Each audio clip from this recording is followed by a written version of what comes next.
60 வயதை தாண்டிய பிறகு சில சமயம் பிள்ளைகளுடன் நம் உறவில் சிறு விரிசல்கள் வருவது போல நமக்கு தோன்றலாம். நம் குழந்தைகளை வளர்த்து அவர்களுக்கு நல்ல எதிர்காலத்தை அமைத்துக் கொடுத்த திருப்தி ஒருபுறம் இருந்தாலும் அவர்கள் ஏன் நம்மை புரிந்து கொள்வதில்லை, நாம் சொல்வதை கேட்பதில்லையா என பல கேள்விகள் எழலாம்.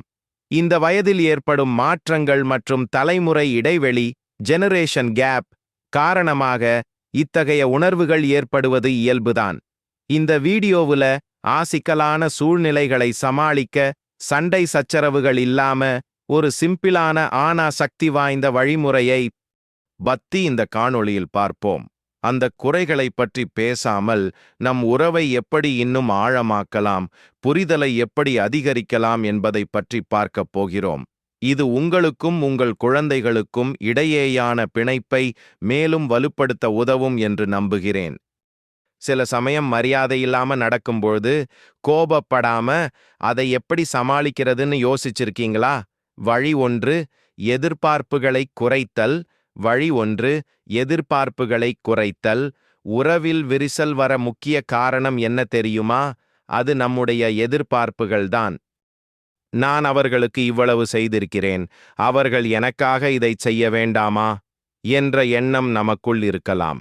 நம் குழந்தைகள் இப்போது பெரியவர்கள், அவர்களுக்கும் அவர்களது குடும்பம், வேலை, சவால்கள் என பல பொறுப்புகள் உள்ளன. அவர்களுடைய வாழ்க்கை பயணத்தில் அவர்கள் பிஸியாக இருப்பதை நாம் முதலில் புரிந்து கொள்ள வேண்டும். அவர்கள் நம்முடன் ஒவ்வொரு நாளும் பேச வேண்டும், ஒவ்வொரு விஷயத்திலும் நம்மை வந்து கேட்க வேண்டும் என்று எதிர்பார்ப்பதை விட, அவர்கள் எப்போதெல்லாம் நேரம் கிடைக்கிறதோ அப்போதெல்லாம் அன்போடு பேசுவார்கள் என நம்பிக்கையோடு இருங்கள். எதிர்பார்ப்புகளை குறைக்கும்போது ஏமாற்றங்கள் குறையும், அன்பு அதிகரிக்கும். 2வது படி, அவர்களின் உலகத்தை புரிந்து கொள்ளுங்கள். ஸ்டெப் 2, அண்டர்ஸ்டாண்ட் தேர் வேர்ல்ட்.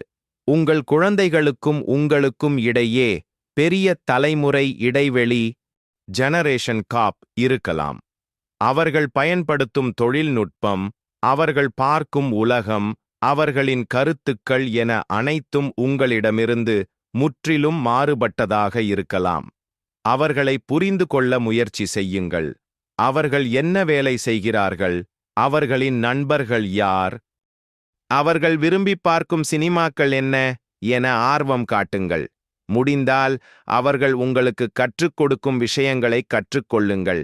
உதாரணமாக, ஒரு ஸ்மார்ட் போனை எப்படி பயன்படுத்துவது, ஆன்லைனில் எப்படி பில் செலுத்துவது என அவர்களிடம் கேளுங்கள்.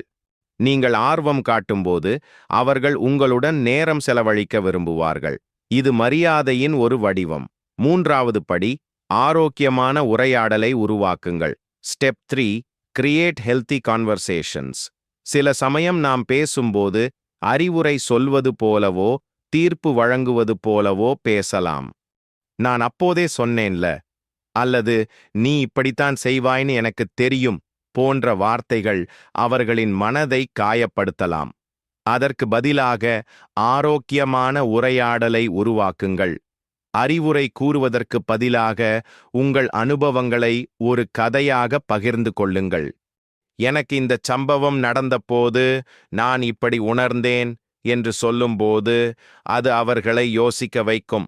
மிக முக்கியமாக, அவர்கள் பேசுவதை கவனமாக கேளுங்கள். அவர்களுக்கு தேவைப்படுவது உங்கள் அறிவுரை அல்ல, ஒரு நல்ல செவிமடுப்பவர், எ குட் லிஸ்னர் என்பதை உணருங்கள். வழி 4, அவங்களுக்கு யோசிக்க இடம் கொடுங்க. நீங்க அமைதியா சூழ்நிலையை சரி செய்து தெளிவான எல்லைகளை அமைத்த பிறகு உங்க குழந்தைகளுக்கு அவங்க நடத்தைய பத்தி யோசிக்க நேரம் கொடுங்க. உடனடியா அவங்க கிட்ட இருந்து ஒரு பதிலை அல்லது திடீர் மாற்றத்தை எதிர்பார்க்க வேணாம். சில நேரங்கள்ல புரிதலும் மரியாதையும் காலப்போக்குல வரும். அவங்களுக்கு தேவையான இடத்தை கொடுக்கறதுனால தனிப்பட்ட முதிர்ச்சி செயல்முறைக்கு நீங்க இடம் அளிப்பீங்க. இது உங்க போதனைகளை உள்வாங்கிக்கவும் மரியாதையின் முக்கியத்துவத்தை அவங்களாவே புரிஞ்சுக்கவும் உதவும். உங்க குழந்தைகளுக்கு யோசிக்கிறதுக்கு நேரமும் இடமும் கொடுக்கறப்போ அவங்களுக்கு அவங்க நடத்தைய பகுப்பாய்வு செய்யவும் அவங்க செயல்களோட விளைவுகளை பற்றி நல்லா புரிஞ்சுக்கவும் ஒரு வாய்ப்பு கிடைக்குது. அவங்களை மாத்திக்க அல்லது அவங்க தப்பை ஒத்துக்க கட்டாயப்படுத்துறது எதிர்ப்புணர்வை உருவாக்கலாம். அவங்களுக்கு நேரம் கொடுக்கறதுனால அவங்களுக்கு எந்த திட்டுக்களையும் விட அதிக சக்தி வாய்ந்த சுய விழிப்புணர்வை வளர்த்துக்க நீங்க உதவுறீங்க. முதிர்ச்சிக்கு பொறுமை தேவை. சரியான ஆதரவோட கத்துக்கிட்ட பாடங்கள் ஆழமாக வேர் விடுறத நீங்க பார்ப்பீங்க. வழி 5. புதிய பொழுதுபோக்கை கண்டுபிடியுங்கள். Step 5. Find a new hobby. உங்கள் வாழ்க்கை உங்கள் குழந்தைகளை சுற்றி மட்டுமே இருக்கக்கூடாது. உங்களுக்கு என ஒரு தனிப்பட்ட உலகம் இருக்க வேண்டும். புதிய பொழுதுபோக்குகளை கண்டறியுங்கள். ஓவியம் வரைய கற்றுக்கொள்ளுங்கள். தோட்டம் போடுங்கள் அல்லது உங்கள் நண்பர்களுடன் ஒரு சுற்றுலா செல்லுங்கள். நீங்கள் மகிழ்ச்சியாகவும் சுறுசுறுப்பாகவும் இருக்கும்போது அது உங்கள் குழந்தைகளுக்கும் சந்தோஷத்தை கொடுக்கும். எங்களுக்கு பாரமாக இருக்கிறார்களோ என்ற குற்ற உணர்ச்சி அவர்களுக்கு வராது. நீங்கள் தன்னம்பிக்கையுடன் வாழும்போது அவர்கள் உங்களை ஒரு முன்மாதிரியாக பார்ப்பார்கள். இது தானாகவே மரியாதையையும் அன்பையும் உருவாக்கும். வயசாயிடுச்சேன்னு நினைக்காதீங்க. வயசாயிடுச்சேன்னு ஒரு நாளும் நினைக்காதீங்க. எதுக்கு வயசாயிடுச்சுன்னு நினைக்கிறீங்க? காலம்பரம் எழுந்திருங்க. காலை கடன்களை முடிங்க. அவர்கள் உங்களை ஒரு முன்மாதிரியாக பார்ப்பார்கள். இது தானாகவே மரியாதையையும் அன்பையும் உருவாக்கும். வயசாயிடுச்சேன்னு நினைக்காதீங்க. வயசாயிடுச்சேன்னு ஒரு நாளும் நினைக்காதீங்க. எதுக்கு வயசாயிடுச்சுன்னு நினைக்கிறீங்க? காலம்பரம் எழுந்திருங்க. காலை கடன்களை முடிங்க. ஏன்னா பக்கத்துல இருக்கிறவா தான் நமக்கு எப்போதுமே ஹெல்ப்பிங்கா இருக்கும். நம்மள தனியா விட்டுட்டு போயிட்டான்னு எல்லாம் யாருமே கவலைப்படாதீங்க. குழந்தைகள் அவங்களோட லைஃப் லீட் பண்ணணும். அவ நல்லா இருக்கணும்னு நினைச்சுக்கோங்க. இன்னொருத்தரை டிபெண்ட் பண்ணி இருக்கணும்னு ஒரு நாளும் நினைக்க கூடாது. நம்ம சாகர மட்டும் நம்ம கை கால் நல்லா இருக்கணும். வெளியில போய் சாப்பிடாம இருந்தாலே உடம்பு ஆரோக்கியமா இருக்கும். சாப்பிடுங்க, வெளியில போய் வேணான்னு சொல்லல. ஒன்ஸ் இன் அ வைல் ஏதோ ஒரு கல்யாணம்னா போறோம், சாப்பிடுறோம், பண்றோம். குழந்தைகள் எவ்வளவு பெரியவர்களாக இருந்தாலும் அவர்கள் எப்போதும் தங்கள் பெற்றோரின் அன்பை எதிர்பார்க்கிறார்கள். நான் உன்னை நேசிக்கிறேன் என்ற வார்த்தையை அடிக்கடி சொல்லத் தயங்காதீர்கள்.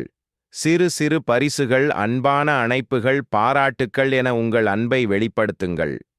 இன்றைய வேகமான உலகில் இவையெல்லாம் சிறியதாகத் தோன்றலாம். ஆனால் இந்த பொக்கிஷமான தருணங்கள்தான் ஒரு உறவை அழியாமல் பாதுகாக்கும். சிறு சிறு பரிசுகள், அன்பான அணைப்புகள், பாராட்டுக்கள் என உங்கள் அன்பை வெளிப்படுத்துங்கள். இன்றைய வேகமான உலகில் இவையெல்லாம் சிறியதாகத் தோன்றலாம். ஆனால் இந்த பொக்கிஷமான தருணங்கள்தான் ஒரு உறவை அழியாமல் பாதுகாக்கும். உங்க தவறுகளை ஒத்துக்க பயப்படாததும் கருத்தில் கொள்ள வேண்டிய ஒரு ஆரோக்கியமான விஷயம்.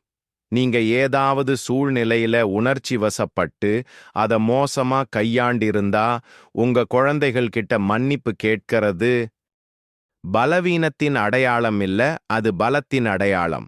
நீங்க தப்பா இருந்ததை ஒத்துக்கிறதுனால தவறு கற்கும் செயல்முறையின் ஒரு பகுதி, நீங்களும் ஒரு தொடர்ச்சியான வளர்ச்சி பாதையில் இருக்கீங்கன்னு அவங்களுக்கு புரிஞ்சுக்க உதவும். கடைசியா, எப்போதும் ஒரு நீண்ட கால கண்ணோட்டத்தை மெயின்டைன் பண்ணுங்க. மாற்றம் ஒரே நாள்ல நடக்காது, அதுவும் குடும்ப உறவுகள்ல.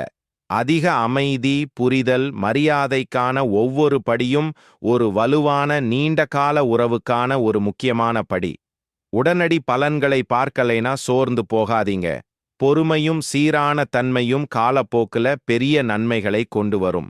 இந்த கடைசி ஆலோசனைகளோட நீங்க தினசரி சவால்களை அதிக மன அமைதியோட எதிர்கொள்ளலாம். அது பரஸ்பர மரியாதையின் அடிப்படையில ஒரு இணக்கமான குடும்ப சூழலை உருவாக்கும்.